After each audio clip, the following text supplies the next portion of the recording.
Yeah, so normally I wouldn't, but we go live.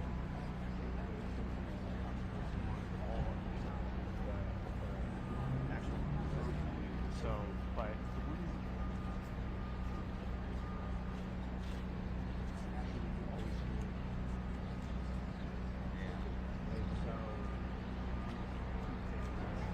a piece yesterday. It was so good.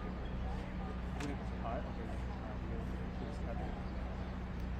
It kind of adds, in my opinion, adds to the story a little bit. But right.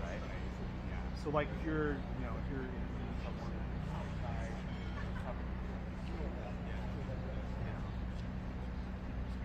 well, actually, I guess when you're. Wait, Steve, am I seeing the right thing? Yes, you are. So I'll show it to you. In a live situation.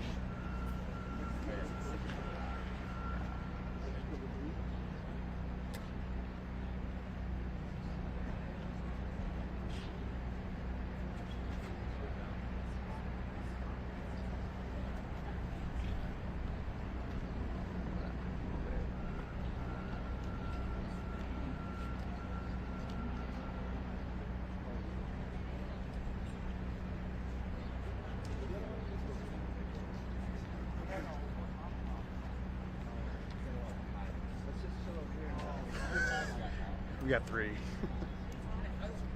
But we all have different stats. No, me and him have the same one. Then we got a Kyle. KCK.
What's that?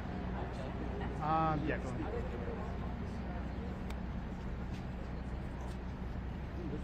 Mic check 1 2 3 1 2 3. Good. Good. Yep.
Alright, I'm gonna do a live, guys.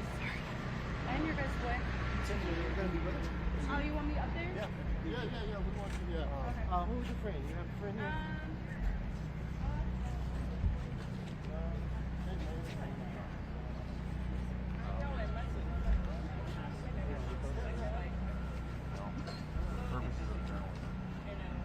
You gotta let us roll the dice. Can we roll the dice here?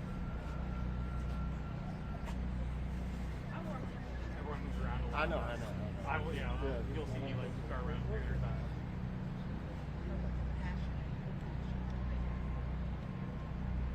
Hey, Sergio.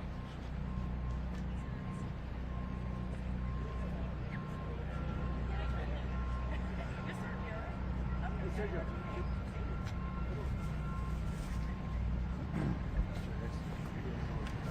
Eric, let's go. Is Tiffany coming?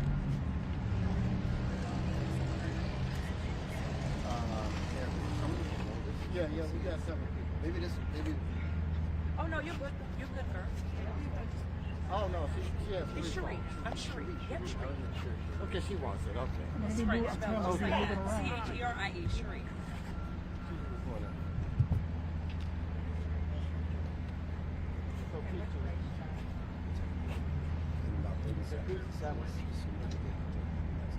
Lexus. Lexus, come here.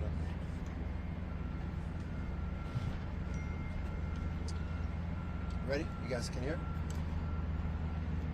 Good afternoon. My name is Andrew M. Stroth. I'm the managing director of Action Injury Law Group. It's a national civil rights law firm based in Chicago. Fortunate to be joined here today with my co-counsel, Stephen Hart, from Hart, McLaughlin, and Eldridge. Also joining us here today is Eric Russell, the American activist, Sergio and Matt Saratella from Vantius Investigations, and Cherie Berry and Lexus Berry are also here with us today, as well as Tiffany. I don't know Tiffany's last name. Tiffany Getz as well. On May 28th, the city of Davenport and this community experienced an unimaginable tragedy. What we know is that at 4:53 p.m., Peach and Lexus were relaxing in apartment number 411. You can see it behind us. Within a flash and within a moment, everything changed for Peach and Lexus. Peach was trapped inside the building from approximately 5 p.m. until 12:45 a.m. Both legs pinned, water, gas, concrete, complete chaos, while first responders struggled to save her life. Lexus, with a hard hat on and with others around her, took Lexus into the building to go see Peach at that moment. They didn't know if Peach was going to live. They were able to perform an on-site operation and save Peach, save her life. And at that time, first responders and the medical team had to amputate her left leg above the knee. And I want to just take a moment right now. This family, Lexus, her mother, Peach, want to thank first responders and the search and rescue crew that came that evening. We also want to especially thank Dr. Calvin Atwell. Dr. Atwell was the trauma orthopedic surgeon who did the operation on site. We want to thank Blake Friedman, who was also part of the medical team. In addition, other doctors, Dr. Rob Harson, Dr. Ryan Dunlay, and Dr. Carrie Stripling. We just left Genesis Health, and they are providing Peach with the best possible care, so we thank them. This young 24-year-old woman, Peach, experienced an unimaginable tragedy and it suffered life-changing injuries. We just left her in her hospital room at Genesis East.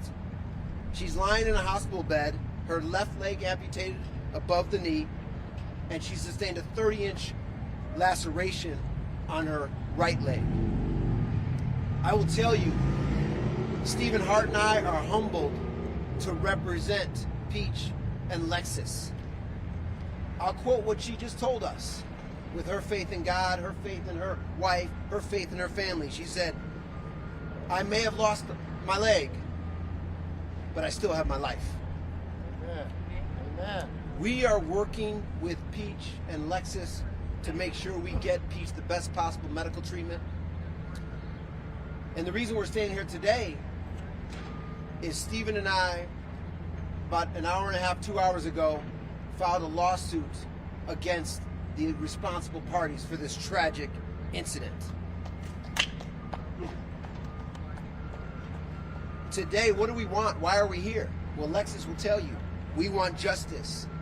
Peach and Lexus want accountability and to hold the responsible parties, Mr. Andrew Wold, the engineers, the contractors, and others responsible for this tragic incident, as well as the city of Davenport. The city of Davenport was also aware and on notice regarding the problems at this building. Right. All I will say is this owner and others put profits and money ahead of the health, sanctity, and well-being of the lives of the residents in that building. Look at the red dress in that building. That's Lex's apartment. That's Peach's apartment. In a moment, their life changed. This owner and others did not value the sanctity of life, and because of that, we are going to hold them responsible. And with that, I'll introduce you to my co-counsel, Stephen Hart. Thank you, Andrew. My name is Stephen Hart with the law offices of Hart, McLaughlin, and Eldridge, and together with Andrew and Action Injury Law, we are humbled and proud to file a lawsuit on behalf of Lexus and Peach. This lawsuit was filed in Scott County State Court this morning. It's a multi-count complaint, an 80-page complaint, a substantive complaint, addressing the harms and the injuries suffered by these two wonderful, beautiful, strong women enjoying their home on a holiday weekend without any notice that their quiet enjoyment of their home, which we're all entitled to, would be disrupted violently, tragically, and result in catastrophic injuries for which they will both suffer from for the rest of their lives. And so we're energized by the resolve and determination of Peach and Lexus. And we asked them, what are you looking for? What is important to you? And what they said is, we've been quiet too long. We've been pushed down too long. We've been taken advantage of too long. And it struck us as we fell 4 floors into a pile of rubble that it's time for someone to be held accountable. And so the defendants in this case preyed upon those with less financial means. And it was part of their calculus to do so, because they figured that these folks had no voice. And why did they do it? To put a few extra bucks in their pocket? Why did they leave someone's home in a condition that was unreasonably dangerous, that they knew about, for not just days or weeks or months, but for years upon years? This building that you see behind us was left unattended to, with no maintenance, or little to no maintenance, in a horrible condition. And get this, folks, they knew about it. Yes, they knew full well that the condition of this building was unsafe, And you know how they knew about it? They were told time and time again. Within weeks of this building crumbling, they were advised by engineers that this building was in imminent risk of crumbling. Imminent risk. What would any reasonable person do when a building's in imminent risk of crumbling? They would want to save lives. Get the people out of that building. Evacuate the building. Warn them. Say, you are at risk. If you want to live here, you're risking your life. Instead, what did they do? They deflected, they denied, they avoided telling anybody that lived in that building that their lives were at risk. And so what we've said in the complaint is this is callous behavior. This is reckless behavior. This is intentional behavior. And it's going to be met with scrutiny and accountability. And that's our pledge to Lexus, and that's our pledge to Peach. And I'll tell you, I'm astounded at the strength of these two women, at the resolve of these two women, of all that they've been through. They're determined to see this through, determined to find the truth. And that's what this process is, the truth-seeking process, where we have subpoena power to find out what these people knew, when they knew it, and what they did with the information that they had. And what you'll see in our complaint, what we found out already, is they knew a lot, and they did nothing. And they put good people's lives at risk unnecessarily. So thank you for shedding light on this. We hope you stick with this story. Don't leave it. There are real lives at stake here. And at this point, we'd like Lexus to come up and offer just a few words and a few thoughts. And we will also be sending the lawsuit to all the relevant parties, so the 80-page lawsuit that Stephen Hart mentioned will be sent to you all, so you have that. And now Lexus Berry. I just want to take the time to say thank you for everyone that has showed up today, for everyone that has remained on site and have been the comfort and has showed empathy to everyone that has been involved in this terrible situation that it's left us all in, without homes, without materials that we've worked very hard to obtain. I just want to show a lot of love and gratitude to everyone that has been the voice for us and that has given us a platform to be able to speak our piece. And then I also definitely just want to let you guys know that my wife is a very strong person, and I am too. We are each other's family, and we've been together for a very long time. This situation has shown us how strong we are together, and just not leaving each other's side. And she also just wants everyone to know that we care a lot about every single person that has been affected in this situation. And all that we want is just accountability, to be able to have closure and to know why this happened and to be able to move forward with our lives. We definitely, most importantly, want you guys to know that we are not victims to the situation. We are survivors. And I just... Survivor. Yes, baby. I'm so sorry to everyone that has just been affected to this, and I want to send love to those families that have loved ones that are not coming home. And just know that you guys are loved, and thank you all for coming together and as a community and as a whole, and being able to just show us a love that we never even knew existed, and to just to have a community backing us up in this situation is just, it's giving us the support and to be able to cope with everything that's going on, and we just want to start the healing process and move forward, and like I've said before, life is an amazing gift, and just live it to the fullest, and all you can do is live with no regrets, and that's what we're doing. Everything is for a reason, and as tragic as this is, we aren't backing down, and we're going to stand our ground, and we will prevail in the situation. So next you're going to hear from a national civil rights advocate, the executive director of Tree of Life Justice League, the American activist, Eric Russell.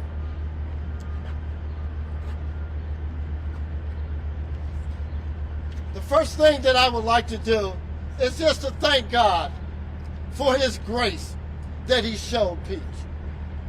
But let me be clear, there is some real anger and there's some real outrage here, because this is more than just the tragic scene of a collapse. Also, we are at a crime scene. This is a crime scene. Robert Wall, this notorious slumlord, I have no other euphemisms for a slumlord. Anytime someone chooses profit over people, that is a crime. That is a crime against humanity. Right now, Peach is struggling for her very life as a result of notorious slumlord caring more about money than the sanctity of life. We are outraged. Even there are so many people that failed Peach. There are so many people that failed the residents of this building. We have inspectors who turned a blind eye. That is criminal. When you look the other way and when you know the possibility of peril and death is imminent, that is criminal. These inspectors, they should not be allowed to examine the structural integrity of a chicken coop. This sort of gross incompetence causes pain and suffering. The utter lack of leadership of Mad Mike, the mayor of this city, he failed us. He failed this city. And I suggest to you, dear brothers and sisters, there is some sort of evil cabal here. One must ask themselves some very basic questions. How does a building back in 1999 scheduled for demolition all of a sudden gets a facelift and a Band-Aid put on it, and now it's worth $4.2 million? How does that happen? How does you constantly ignore, as a father, and let me share with you where my outrage comes from. Beyond the lack of leadership of Mad Mike Matson, the mayor, who failed us, beyond the incompetence of inspectors who didn't do their job, as a father, I can tell you, when I close my eyes, can you imagine Peach falling from depths in the darkness with cries for help, with water rushing over, the smell of gas, the horror? That is inhumane. That is what Robert Wall did. He took her dream and turned it into a nightmare. And I dare say to you, that is criminal. Some working class people deserve to be treated with a certain amount of dignity and respect. Why must it always be the poor and the working poor? People choose to look the other way. I submit to you that this is more than just a scene of a tragic collapse. It would be proper for the Attorney General, for the Chief Executive Officer of this city and state to file criminal charges against Robert Wall, because what he did was criminal. When you put money before people's very lives, that is inhumane. That is indespicable. And when you have so many people look the other way, it is a sad day. And I thank God that Peach was very strong, because so many people would have given up. But that day was not her great getting up in the morning day. God seemed fit to prolong her life. And we will cry justice for Peach, because right now she's unable to speak. All power to the people. So, thank you, Steve. What we're going to do now is Lexus is going to take a few questions. Stephen and I will address any legal issues, and then we're going to go back to see Peach. So if there's any questions for Lexus, please. And if there are not any questions for anyone, we can end our press conference. Go ahead. When you say you seek justice, what does that look like to you?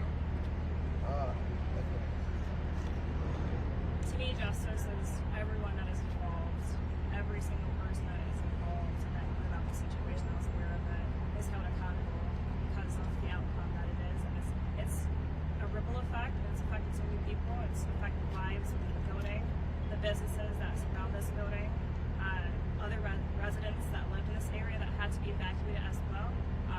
They all deserve justice, and they don't deserve to be lifted out of their home overnight just because of greed. What was it like living in the building before the collapse? It was one of those situations where, to the eye, your apartment looked very nice, updates, stainless steel, everything. But underneath the surface, you knew that there were issues, such things as the basic necessities that were being management not wanting to come and fix things appropriately. A lot of back and forth. You felt like you were begging to get the simplest things in your apartment fixed or updated. It was not a pleasure living in those apartments. It was fool's gold. Fool's gold. Can you walk us through the time from what you were doing right before it collapsed until maybe the next morning? It was just a normal Sunday. I actually got up to go to work. I actually got off work a little bit early just because I was a little bit slower that day. Went home. I called my wife Peach, told her I was home. We were downstairs. I got packages for her, brought them up to the door. We even got groceries delivered. We were planning to cook dinner that night. You know, it was a holiday weekend. Within the hour of us having those groceries delivered, putting them away, spending time with our two cats, our whole world just shifted in a matter of seconds. Literally Seconds. I blinked and everything was different. What's it feel like being back down here? It can be overwhelming, but in a situation like this, it's good to stand your ground and fight those fears and not be afraid of what happened, but take it head on and acknowledge what happened and figure out how to move forward and how to continue your life, because no one's life deserves to be uprooted. And I would not let this haunt me. If anything, I'm going to come out stronger than I was before. Yeah. Any more questions for Lexus? How long were you a resident? Exactly 1 year. Are you and other residents getting support? All of your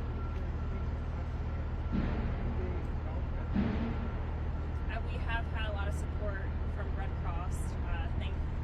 Super thankful for them to be able to set up events, to have things donated, and to provide meals for people and hygiene products and clothes and gift cards. So people then kind of try to pick up where they left off, even though it's really impossible to do that right now. So I do commend Red Cross for having those things in mind to help the residents and everyone that was affected. And there's also a GoFundMe that has been started to help with Peach medical expenses. So we'll make those links available. Other than sending you all the lawsuit, anything else? What are some of your concerns for founding housing in the future? Our whole lives have changed, and as far as housing, there's going to come with a lot of trauma. As far as we will never live in a apartment building again. I don't feel safe being too high up off the ground. Having a house that is accessible to her due to her needs, due to her going to have to be in a wheelchair for a while until she is able to walk again. Her having prosthetics, and so it's going to be a challenge, but it's a challenge that we're ready to take on to reclaim our lives. Have you been able to find your two cats yet? So we have two cats. We had a 2-month-old that she actually surprised me with 2 weeks prior to this happening, and then we had our almost 5-year-old Marley that we had for about 4 years. For 5 days, we were in the dark thinking that we didn't have them, and they didn't make it. Friday, Humane Society actually contacted me and said they found King, which is our 2-month-old kitten. But our 4-year-old, almost 5-year-old cat, Marley, who we've had for 4 years, is missing. And it's a possibility that he didn't make it. And that's our family. And it's going to be hard trying to move forward, just knowing that things are going to be different. And to not have him, because he's been a big part of our lives and transitions, and a lot of therapy for us as well. always such a light, and I know he'll always be with us. But it's just really sad that he also would deserve that. Are there any concerns with the demolition permit being in the works that they're probably stopping or tearing down a crime scene? Go ahead, Steven's going to take that question. Can you repeat the question? Is there any concern with the demolition permit being in the work of tearing down a potential crime scene? Well, I mean, look, there's a lot of evidence that's left behind. And we've gathered a lot of it. There's a lot more that needs to be done. That was one of the reasons why we felt it was important to get a lawsuit on file so quickly. We intend to seek preservation of all available evidence, all physical evidence, all electronic evidence, witnesses. And so, yes, we're extremely concerned about it. We're also concerned as to why the mayor felt it was appropriate to seek to demolish the building within hours of the event, which he knew full well would result in the loss of valuable information, knowledge, and evidence. So thank you for the question. You said a minute ago that you'd already uncovered a lot of evidence in your preliminary look at this. Can you be a little more specific about what you found and what kind of conclusion you made? This building had changed hands several times, and what we found is when it was converted to an apartment building back in the 60s, it was essentially neglected for decades. And then in 1999, it was condemned, essentially, given to a demolition, Davenport demolition. The value of the property was $100,000. Then it had a series of owners. And those owners, as far as we can tell, put little to no capital into the building. They essentially shoved people into a building that was ignored and dilapidated. We have structural steel experts. We've got building forensic experts. We've got brick and mortar experts. This building was constructed over a century ago. It obviously didn't have modern techniques. It did not take a certified engineer to identify obvious concerns with the building over time. We've got historic photographs of the building. We know that it exhibited signs of serious decay. We also know that the internal structures of the building were denigrating and becoming worse over time, including the foundation and the roof.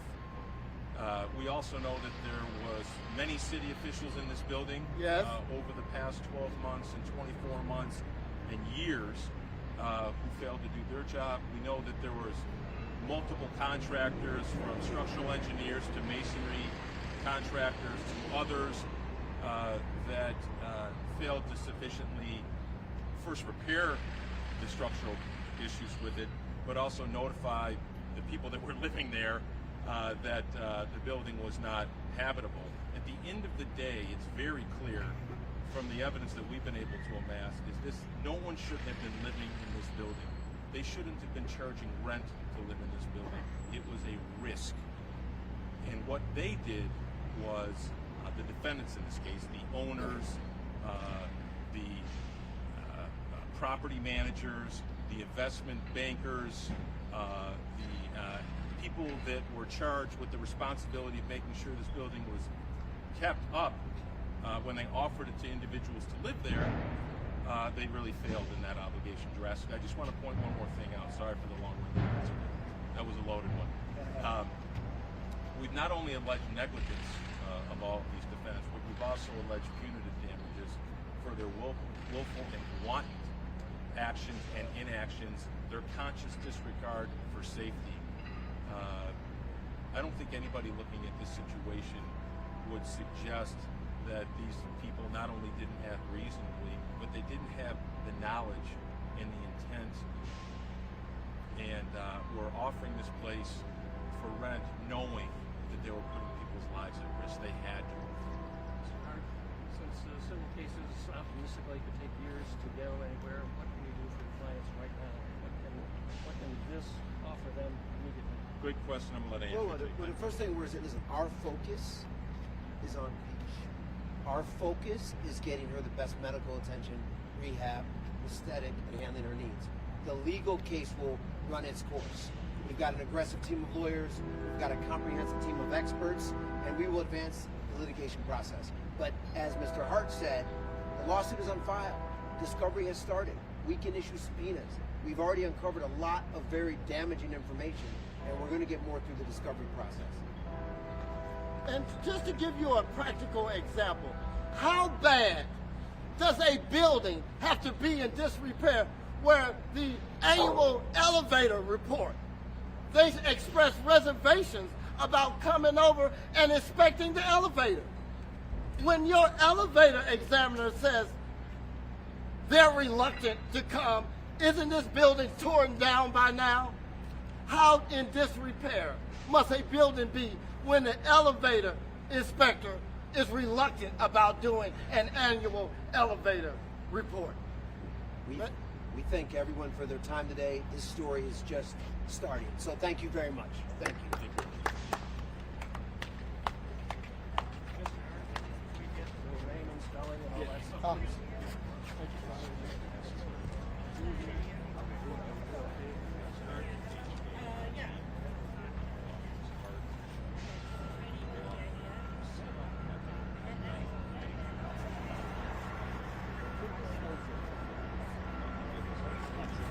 Are you familiar with Crestwood and 35th disaster 2 years ago? We have just, we have our investigators, we have 7 buildings, and so we have repeated investigations. So yeah, 100 families were displaced because the city condemned it. Get out, go. How did that happen quick? They did it. They knew the property was poor. We will make them definitely available to you. Okay, thank you. Thank you. They knew the property was poor.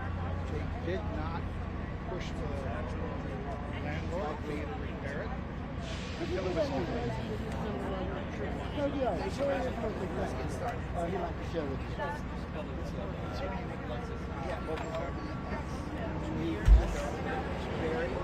Tell them what you told me about Brandon.